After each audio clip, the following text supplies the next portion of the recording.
shit's in the safe. Got me a spot out the way. Nigga just tryna be safe. Let's get some sports talk.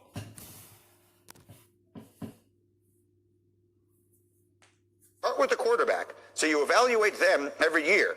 I think it's always on the table. It's a good crop this year. It's a good group of quarterbacks. I think it's a little deeper than it has been in the past. It will be interesting, but yeah, sure.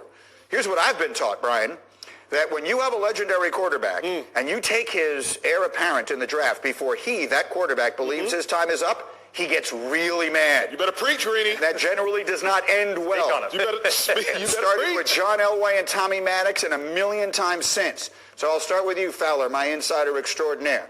You think the Packers are seriously looking at drafting a quarterback in the first round? Only if a guy they have highly rated, whether it's Tua or Justin Herbert, falls deep to them in the first round. But they have too many needs. They might lose two of their better tackles. Aaron Rodgers desperately needs weapons. He's got good football left. I do not expect that. I think day 2, second or third round, maybe a guy like Jacob Eason if he falls to them. It's the simple fact is, yeah, he's going to get upset if you do draft a quarterback behind him. But he should know you're not going to be there forever. So you're going to have to draft the next guy because he still got a whole lot left in him to still get this team deep in the playoffs. It's just all about what they put around Aaron Rodgers. That's what they need to do. They need to get another weapon outside of Adams to take the pressure off of him, take the pressure off of Aaron Rodgers. They got to address the situation at tackle. Like, it's just so much they have to address, but you also have to address that too. I understand he's not going to like you drafting another guy, but you're going to have to look towards the future down the line. Because right now, he still got 2-3 years left in him. By that time, you need another guy behind him to get ready to take over once he know he's done. He ain't done right now. But it's the same thing like they did with Brett Favre. They drafted Aaron Rodgers and let him sit behind Brett Favre. When Brett Favre left and they gave the keys to Aaron Rodgers, look what he did. The time he took over. It's the same thing they could do for him.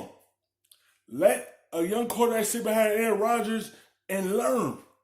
And see, can he take the keys once Aaron Rodgers is done in Green Bay? Just get a young quarterback to sit behind him and learn, and then he take the keys next. Or Jake Fromm. What do you think, Greg McElroy, as you sit and evaluate these quarterbacks, the Tuas of the world are not going to be available unless they're pulling off some huge trade, which I think Aaron would probably just walk out the door at that point. Cancel the season. Is there someone they might get in a later round who you think is an interesting bet? You know, I hear him. He's saying, I kind of like this. I'll be honest with you, I don't really like this draft for quarterbacks from a depth standpoint. Yeah, I like Eason. I like his upside, but he doesn't have a ton of game reps. Frankly, if you were to evaluate his entire body of work in college, he was maybe slightly an underachiever a little bit. Jake Fromm, another good example, the Georgia quarterback. I don't think he has a high enough ceiling. Yeah. I think he's Matt Barkley. I think he's a career backup. Probably played 12 years, but he's a career backup. So if you could find value, say at 62 where they're picking, or at 94, and you find a guy with a really high ceiling that you could develop, you have to pull the trigger because Aaron Rodgers' feelings are none of his problem. My problem, if I'm the GM of the Packers, is to secure what's in the best interest long-term for the organization. Having that bridge successor quarterback has been a really good recipe for them in the past. Here is my thing. Give the Hall of Famer some help. Don't give him an additional reason to retire. It doesn't make any sense. Like Aaron Rodgers, 51 touchdowns, 6 interceptions. Because he do. I keep saying this. When you just think you go to the playoff with one target, it end up being a disaster because once they double team that one guy, and I'm talking about Adams, who else outside of him can you go to? They had to put the weapons around Aaron Rodgers so he could be able to get this team to another Super Bowl. It's all about, can you draft another guy outside the old top wide receiver? You can't continue to have one target because that target can get double teamed come that playoff time. they had to put some more weapons around him. But down the line, you're going to have to draft a QB to be behind him. Just let a young guy sit behind him and just learn. And once he just sit behind him and learn and develop him, and he'll come along once it's that time for Aaron Rodgers to retire. But I'm not saying he's going to retire right now because he's still got plenty more years left.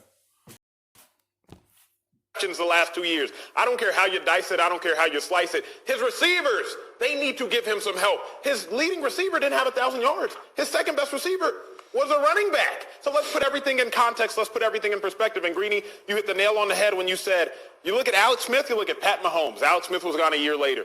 You look at Andrew Luck, you look at Peyton Manning, you saw what happened there. Oh, and look no further, Packers fan, than in Green Bay. Aaron Rodgers and Brett Favre. If you draft a replacement, the clock starts ticking. And I would point out, Hembo put that note up there that I hope that you saw, that Rodgers is now older than Favre was at the time when they took Rodgers. But the difference is, Favre was talking about retiring every single year. He wasn't coming to training camp. Right. Favre was sending every conceivable signal that he was done. Rodgers is not doing that. Right, but see, quarterbacks have now found a way to play into their 40s. We're seeing it with Tom Brady and Drew Brees. Exactly. Aaron Rodgers, he's got at least 3 good years left. At least, I mean, people saw Rodgers struggle some this year and just, oh, he's terrible, he's terrible. The dude still had 6 interceptions one game, or 6 touchdowns one game, 4 touchdowns 2 weeks later. He's still a bad man. Correct. The debate is not whether Rodgers is still a terrific quarterback. It's whether we're comparing him to himself at his apex. He may not have had that kind of year.